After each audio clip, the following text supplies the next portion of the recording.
Habang sinasabi niya yung hayaw ng korupsyon, dahilan sa unique peculiarity ng tinatawag na problema natin sa transportation at traffic, ayaw niya makita ng pila. So, tama lang na sinabi niyang ayusin mo ang iyong departamento. Sa pag-ayos mo ng iyong departamento, dapat bigyan mo ng pansin at tukoy ng tao walang korap. Kung may korap, linisin mo. Huwag kang magdalawang isip pagkat ako'y hindi naniniwala sa korap. Yun ho ang sabi ni Presidente. Ang pangalawa, sabi niya, habang linalagyan mo ng atang o siga, yung alisin yung mga korap, dapat bigyan mo ng direksyon, dapat ligyan mo ng pananaw yung mga publiko, lalo't higit yung kulang sa karangyaan. Ayaw ko ng pila yung mga tao na kung saan humahanap sila ng lisensya o permit at madaming mga requirement. Gusto ko gawin nyo yung ginagawa namin sa Davao, 3 araw. So, sinasabi niya, walang pira, maglagay ka ng infrastruktura. Walang pila, kailangan baguhin mo yung mandanto sa proseso upang mabawasan ang pila. Gawin mo yung mga bagay-bagay na kung saan bibigyan mo ng punto at pansin. Yung mga kinainisan ng tao ng eleksyon. Ano yun? Congestion sa transportasyon, yung plaka, yung lisensya, lahat yan. Sabi niya, bigyan mo ng pansin. Yung sa airport, yung tanimbala, tignan mo yan. Lahat, malawak, malapad, at na very challenging yung marching order na binigay niya po sa akin. Una, meron na ho tayong mga natanggal dito na kung saan may mga nakabinbin na kaso tungkol sa korupsyon. Kung ang pananaw ng tao tumatanggap na kanang regalo kay Wana, sasabihin nila, may areglo ka kay Wana. Alisin yon. Hindi kami tumatanggap ng regalo. Meron tayong pamaraan na kung saan yung mga ticket na gagamitin sa MRT at LRT, maski sa mall, mabibili mo. Meron na hong 75 outlets. In due time, i-release namin para sa kaalaman ng nakakarami kung saan yung 75 outlets na to. Yung plaka at driver's license, 3 taon. Siguro bago matapos yung buwan ng Oktubre ngayong taon na to, lahat ng renewal ng driver's license sa Metro Manila, 5 taon na. Lahat ng renewal ng car plate registration, 5 taon na rin.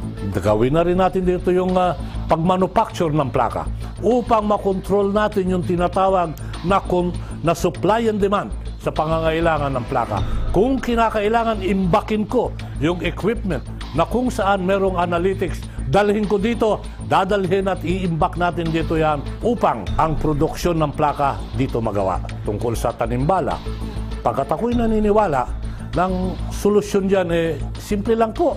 Gayahin natin yung patakaran sa mga international airports na kung saan, pag nakakakita ng isang patalim, ang gagawin ho, kukunin lang, isosurrender, ilalagay sa plastic, ilalagay sa tabi, umalis ka na. Alin po ba ang mas delikado? Matalim na kutsilyo o balang walang dalang baril na iisang bala? Yung sinabi ko kanila ng Wi-Fi, ito indikasyon ng pakikiisa. Inalok ng mga pribado na, we are ready to help. Wala na akong biting. Yung mga pribado na lang ang gagastos. Sila'y nakikisa. Sa airport, sasabihin natin yung general aviation, nabanggit ko na at babanggitin ko ulit. Upang mapaigting ang espasyo na gamitin sa airport, bawasan natin yung general aviation, kundi alisin natin ang lahat. Alisin natin yung mga jet, yung mga helicopter, na mga charter plane. Iwan na natin for international flight. Maritime. Ang Pilipinas ho ay isang archipelago. Bilang isang archipelago, may isla doon, may isla dito, may isla dyan. Kailangan may connectivity tayo dyan. Sasabihin natin, i-connect mo yan. Tulay. Magtayo ka ng tulay. Napakagandang pakinggan, magandang tignan. Para maitayo mo yung isang tulay na magkokonek halimbawa sa Bohol, saka sa Cebu, abutin tayo ng dekada para makumpleto mo yung tulay na yan. Ano yung immediate connectivity? Magtayo ka ng puerto sa bawat isla na pwedeng daungan ng tinatawag na roro. Yan ho yung mga ginagawa at sinisilip natin ngayon. Ano yung ginagawa natin pangkasalukuyan? We are imposing the law to all. Kaya nga, in the first 50 days that we will be going, until today, 30 days and 1 week and going, hinahabol ho namin yung mga kolorong. Hinahabol ho namin yung mga illegal parking. Nagdidisiplina ho kami na mga driver na hindi tumutupad sa mga patakaran. Pinahihirapan ko ho yung mga hindi sumusunod. Sa usapin ng bilateral at diplomatic ties, makikita natin na ang Pangulo ay tapat na kaibigan. Para sa kanya, walang iwanan kapag ang kausap ay napagkakatiwalaan.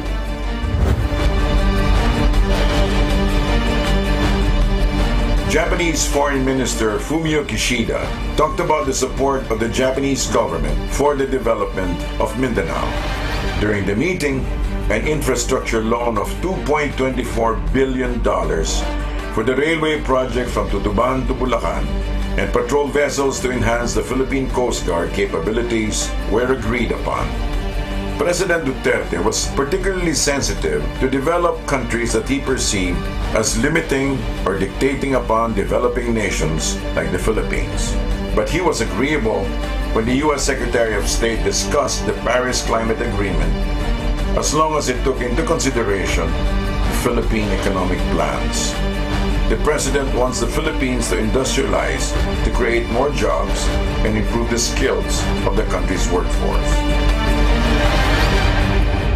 The first mandate that I received from Presidente Rodrigo R. Duterte ay titiyakin na yung ating serbisyo na ibinibigay sa ating mga kababayan and the public, kagaya ng pagpaproseso ng kanilang pasaporte at yung tulong may bigay natin sa ating OFW will be streamlined at may bigay sa napakadaling panahon. Yung main function ng Department of Foreign Affairs, which is to represent the Philippines or the President in the conduct of foreign relations, will be done on an independent and objective, unbiased manner.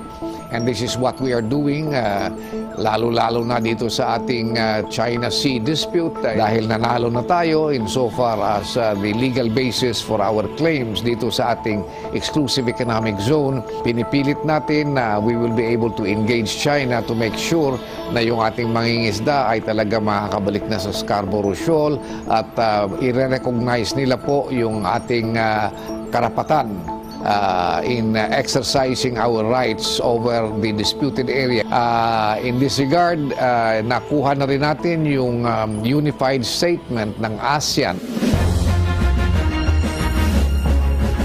Isa ring mabuting ama na maituturing si President Rodrigo Roa Duterte dahil he's a good provider. He will not starve the nation. Ang mandato po sa atin ng ating mahal na Pangulo ay tulungan lang ang mga mahihirap, ang mga nasa ilalim ng ating lipunan, ang mga maliliit na negosyante, lalo na since tayo ay nasa Department of Trade and Industry, so mga micro, small, and medium enterprises para maiangat ang kanilang buhay. Sa Department of Trade and Industry kasi, napaikli na natin ang pagkuha ng mga business names. 10 minutes to 30 minutes na lang yan. Marami tayong kinausap ng mga institutions, mga commercial centers, malls, groceries, supermarkets para bigyan ng libreng espasyo ang mga magagandang SME, micro SME products. The number one concern of the President was the eradication of the practice of endo as well as that of contractualization.